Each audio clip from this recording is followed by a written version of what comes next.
Hello friends, welcome back to our channel. അപ്പോൾ ഞാനിന്ന് വന്നിട്ടുള്ളത് ഒരു സൂപ്പർ വ്ളോഗുമായിട്ടാണ്. അപ്പോൾ നമ്മുടെ തമ്പനയിലിൽ കണ്ടതുപോലെ നമ്മുടെ ചീരഞ്ചിറ എന്ന് പറയുന്ന പ്രകൃതി സുന്ദരമായിട്ടുള്ള ഒരു സ്ഥലമാണ്. അപ്പം എത്ര പേർക്ക് ഇതിനെക്കുറിച്ച് അറിയാം എന്നെനിക്കറിയില്ല. എന്തായാലും വളരെ എല്ലാവർക്കും ഇഷ്ടപ്പെടുന്ന ഒരു സൂപ്പർ സ്ഥലമാണ് കേട്ടോ. അപ്പോൾ ഞങ്ങൾ ഇവിടുന്ന് പോകുന്നത് കറുകച്ചാലിൽ നിന്ന് ചങ്ങനാശ്ശേരി വരെ പോകുന്ന റോഡുണ്ടല്ലോ, ആ ഒരു റോഡിലാണ് നമ്മളിപ്പം ട്രാവൽ ചെയ്തുകൊണ്ടിരിക്കുന്നത്. അപ്പോൾ ഇവിടുന്ന് നമ്മൾ ഇനി തെങ്ങണ ചെന്നിട്ട് തെങ്ങണയിൽ നിന്ന് റൈറ്റിലേക്ക് സിഗ്നലിൽ നിന്ന് റൈറ്റിലേക്ക് തിരിഞ്ഞിട്ടാണ് നമുക്ക് പോകേണ്ടത് കേട്ടോ. വളരെ വളരെ റിലാക്സ്ഡ് ആയിട്ട് നമുക്ക് കുറച്ച് സമയം ഇരിക്കാൻ പറ്റിയ ഒരു പ്ലേസാണ് ഈ ഒരു ചീരഞ്ചിറ എന്ന് പറയുന്നത്. അപ്പോൾ നമ്മുടെ കൊറോണ വന്നിട്ട് ആകെപ്പാട് നെഗറ്റീവ് അടിച്ചിരിക്കുന്ന ഈ ഒരു ടൈമിൽ ഒന്ന് റിലാക്സ് ആവാം എന്ന് വിചാരിച്ചാണ് നമ്മൾ ഇങ്ങോട്ടേക്ക് വന്നത് കേട്ടോ. അപ്പം നമ്മുടെ തെങ്ങണ സിഗ്നലിലെത്തി, തെങ്ങണ സിഗ്നലിൽ നിന്ന് റൈറ്റിലേക്ക് നമുക്ക് തിരിയണം. ഓക്കെ, അപ്പം ചങ്ങനാശ്ശേരിയിൽ നിന്ന് വരുമ്പം ചങ്ങനാശ്ശേരിയിൽ നിന്ന് കറുകച്ചാൽ റോഡിലേക്കാണ് വരുന്നതെങ്കിൽ അവിടുന്ന് നമ്മുടെ കുരിശുമൂട് കഴിയുമ്പം ചീരഞ്ചിറ എന്ന് പറഞ്ഞ ലെഫ്റ്റിലേക്ക് ഒരു റോഡുണ്ട്. ആ റോഡേ കൂടെ വന്നാലും നമ്മുടെ ചീരഞ്ചിറയിലെത്തും. ഇതിപ്പം നമ്മൾ കറുകച്ചാലിൽ നിന്ന് ചങ്ങനാശ്ശേരിയിലേക്ക് വരുന്ന റോഡെ നമ്മൾ തെങ്ങണയിൽ നിന്ന് റൈറ്റിലേക്ക് തിരിയുക. അത് കഴിഞ്ഞ് കുറച്ച് പോകുമ്പോഴത്തേക്കും ലെഫ്റ്റിലേക്ക് ഒരു ചെറിയൊരു റോഡുണ്ട്, ആ ഒരു റോഡിലേക്ക് തിരിയുക. ഇവിടെ നിന്ന് നേരെ ചെല്ലുന്നതാണ് നമ്മുടെ ചീരഞ്ചിറ. അപ്പം നമുക്ക് പെട്ടെന്ന് മനസ്സിലാവില്ല, നമ്മൾ മെയിൻ റോഡിൽ കൂടെ പോകുമ്പോൾ നമുക്ക് ഇങ്ങനെ ഈ ഇടയ്ക്കൂടെ ഉള്ള ഈ റോഡേ വരുമ്പം ഇങ്ങനെ ഒരു വളരെ മനോഹരമായിട്ടുള്ള ഒരു സ്ഥലം ഇവിടെ ഉണ്ടെന്ന്.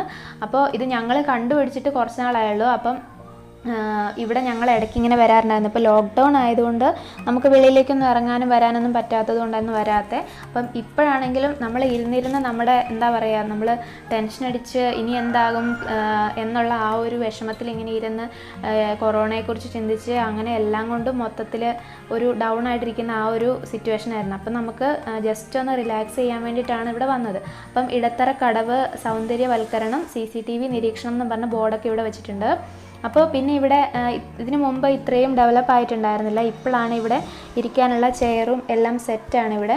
ഓക്കെ, അപ്പം ഒരുപാട് ആൾക്കാരും ബഹളവും അങ്ങനെ ഒന്നും ഇല്ലാതെ നമുക്ക് നല്ല സേഫായിട്ട് ഒന്ന് വന്ന് ജസ്റ്റ് ഒന്ന് റിലാക്സ് ചെയ്ത് ഇരുന്നിട്ട് പോകാൻ വേണ്ടി പറ്റുന്ന ഒരു സ്ഥലമാണ്.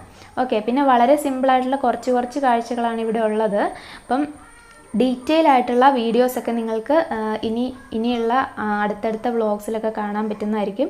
അപ്പോൾ ഇതൊന്ന് ജസ്റ്റ് ഒരു ട്രയൽ മാത്രമാണ്. അപ്പം ചാനൽ സബ്സ്ക്രൈബ് ചെയ്തിട്ടില്ലാത്തവരൊന്ന് സബ്സ്ക്രൈബ് ചെയ്യുകയാണെങ്കിൽ ഇതുപോലെയുള്ള സൂപ്പറായിട്ടുള്ള വ്ളോഗ്സൊക്കെ ആയിട്ട് ഞങ്ങൾ വേഗം വരുന്നതായിരിക്കും. അപ്പോൾ ഇനി ചീരഞ്ചിറയെക്കുറിച്ച് പറയാം. ഈ ചീരഞ്ചിറ എന്ന് പറഞ്ഞാൽ ചീരൻ എന്ന് പറയുന്ന ഒരാളായിരുന്നു, ആളുടെ സ്ഥലമായിരുന്നു ഈ ഒരു ചീരഞ്ചിറ എന്ന് പറയുന്നത്.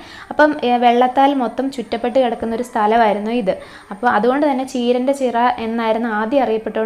അതിനുശേഷം പിന്നീടാണ് ചീരഞ്ചിറ എന്ന് ആയി മാറിയതെന്നാണ് ഐതിഹ്യങ്ങളിൽ പറയുന്നത് കേട്ടോ. അപ്പം ഇതാണ് ചീരഞ്ചിറയെക്കുറിച്ച് പറയാനുള്ളത്. പിന്നെ ഞങ്ങൾ അമ്മുക്കുട്ടീനെയും കൊണ്ടാണ് കേട്ടോ വന്നിട്ടുള്ളത്. അപ്പം പക്ഷേ ഞങ്ങൾ ഒന്ന് റിലാക്സ് ആയിക്കോട്ടെ എന്ന് വിചാരിച്ച് മാത്രമാണ് കുറേ ദിവസങ്ങളായിട്ട് നമ്മുടെ പിള്ളേരൊക്കെ വീട്ടിലിങ്ങനെ അടച്ചിരിക്കുമായിരുന്നു. അപ്പം ഞങ്ങൾ നല്ല സേഫായിട്ട് തന്നെ നമ്മൾ വീട്ടിൽ നിന്ന് വന്നു, ഇവിടെ ഇറങ്ങി ജസ്റ്റ് ഒന്ന് കാണിച്ച് തിരിച്ച് കൊണ്ടുപോകാം. നമ്മുടെ വീടിന് അവിടുന്ന് കുറച്ചേ ദൂരമുള്ളൂ ഇങ്ങോട്ട്, അങ്ങനെ വന്നതാണ് കേട്ടോ. പിന്നെ അതുപോലെ തന്നെ ഇവിടെ കുറച്ച് പേര് മീൻ പിടിക്കുന്നുണ്ട്, ചേട്ടന്മാർ മീൻ പിടിക്കുന്നുണ്ട്. അപ്പോൾ ചൂണ്ടയൊക്കെ ആയിട്ട് വരുവാണെങ്കിൽ വൈകിട്ടൊന്ന് കുറച്ച് മീനൊക്കെ പിടിച്ചൊന്ന് റിലാക്സ് ആയിട്ട് നമുക്ക് വീട്ടിൽ പോവാം.